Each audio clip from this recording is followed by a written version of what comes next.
Bienvenidos nuevamente a mi canal. El día de hoy nos encontramos analizando los bosquejos de los libros del Nuevo Testamento. El día de hoy, y continuando con el análisis de los 4 evangelios, nos encontramos con el Evangelio de Lucas. Este evangelio se enfatiza en el alcance de todos a la salvación que es en Jesús. El evangelista lo hace describiendo a Jesús en contacto con la gente pobre, con los necesitados y con los que viven rechazados por la sociedad. Wow, sin más preámbulos, iniciemos con el bosquejo de Lucas. Este bosquejo tiene 24 capítulos y vamos a iniciar de una vez. Encontramos en el capítulo 1, vemos hay unos testigos oculares y va dirigido con una cierta certeza, ¿cierto? Eso lo encontramos en el capítulo 1, del versículo 1 al 4.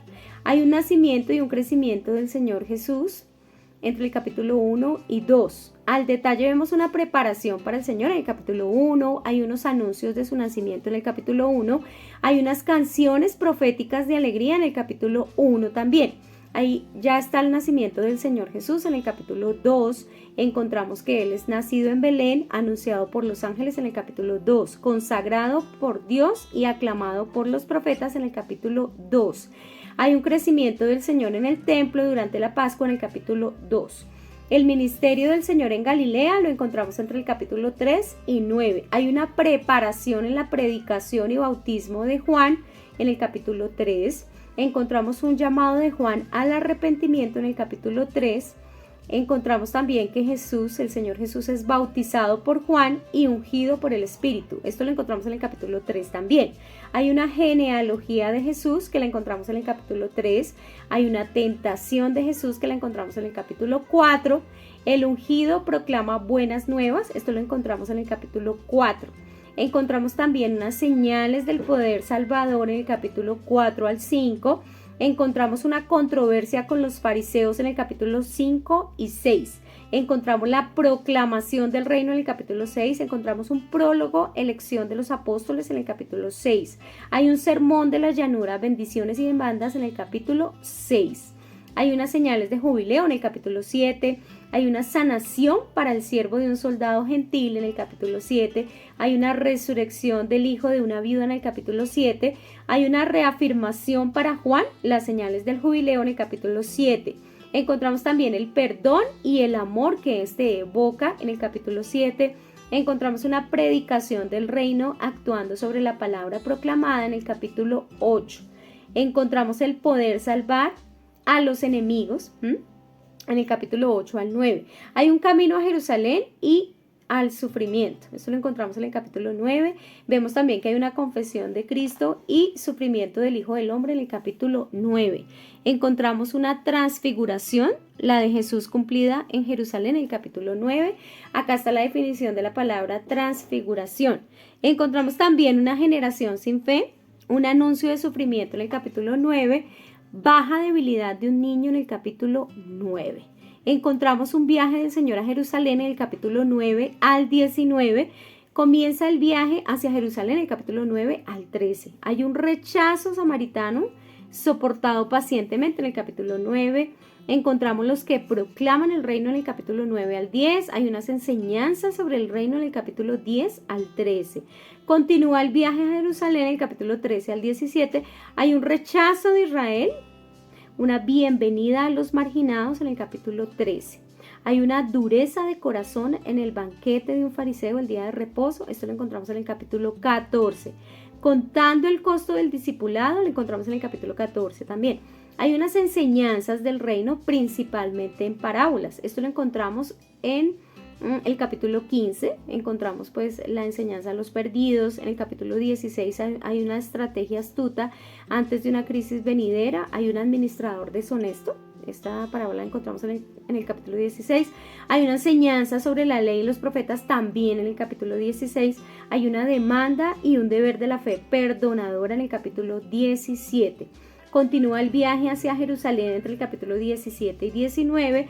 10 leprosos limpiados, un extranjero alaba a Dios. Esto está en el capítulo 17. Encontramos que hay un reino, ¿sí?, que viene imperceptiblemente pero repentinamente. Eso lo encontramos en el capítulo 17. Hay unas parábolas sobre la oración expectante y arrepentida en el capítulo 18. Encontramos los valores del reino que alteran el estatus en el capítulo 18 al 19. Hay unos niños que son bienvenidos. Esto lo encontramos en el capítulo 18. El joven rico se aleja en el capítulo 18. Hay una predicción del sufrimiento de Jesús en el capítulo 18. Hay un mendigo ciego que es sanado en el capítulo 18. Y hay un pecador rico que es Zaqueo, que es salvado en el capítulo 19. Ya hay unas palabras acerca de Jerusalén, un retraso del reino y una mayordomía fiel. Esto no estará en el capítulo 19. Hay un ministerio del Señor en Jerusalén. Esto estará en el capítulo 19 al 21. Hay una entrada de Jesús, esplendor real y juicio en el capítulo 19. Encontramos también una controversia con los líderes judíos en el capítulo 20 y 21. Hay un discurso sobre el juicio venidero en el capítulo 21. Hay un sufrimiento del Señor en Jerusalén en el capítulo 22 y 23. Hay unos preparativos para el sufrimiento en el capítulo 22. Aquí vemos que hay unos líderes que conspiran con Judas en el capítulo 22. Hay una preparación de la Pascua en el capítulo 22 también. Y está la última cena. Esto lo encontramos en el capítulo 22. Hay un arresto y un juicio, también está en el capítulo 22 y 23. Hay una oración en el Monte de los Olivos en el capítulo 22. Hay una traición y un arresto en el capítulo 22. Hay una negación de Pedro en el capítulo 22 también. Hay un juicio ante el concilio de ancianos en el capítulo 22. Hay un juicio ante Pilato en el capítulo 23. Hay un juicio ante Herodes en el capítulo 23. Hay una sentencia de muerte en el capítulo 23. Hay una crucifixión, ¿sí?, entre el capítulo 23. También vemos unos dolientes en el camino de la cruz en el capítulo 23. Vemos un ridículo en la cruz en el capítulo 23 y una muerte en la cruz en el capítulo 23. Vemos un entierro en el capítulo 23 y la gloriosa resurrección del Señor Jesús está en el capítulo 24. Al detalle vemos en la tumba, los ángeles recuerdan a las mujeres las palabras de Jesús en el capítulo 24. Hay un camino a Emaús. Hay unas escrituras abiertas a unos discípulos abatidos en el capítulo 24 también. Y en Jerusalén el Señor prueba su resurrección y expone las escrituras en el capítulo 24. Y ya finalizando, hacia Betania está la ascensión y expectativa en el capítulo 24. Wow, este bosquejo del Evangelio de Lucas es al detalle. Y recordemos, como dijimos iniciando el video, pues dando como enfocándonos en lo que significa este evangelio. Era hecho principalmente para las personas de bajos recursos, para las personas marginadas, para las personas pues que eran rechazadas por la sociedad. Entonces pues esa era la motivación del escritor de este evangelio. Bueno, si has llegado hasta acá, yo te invito como siempre a que te suscribas, a que le des un like, a que compartas la información. Si quieres contarnos algún testimonio de lo que Dios ha hecho en tu vida, puedes hacerlo a través de este correo electrónico. Y como siempre en este canal, Soli Deo Gloria. Bendiciones.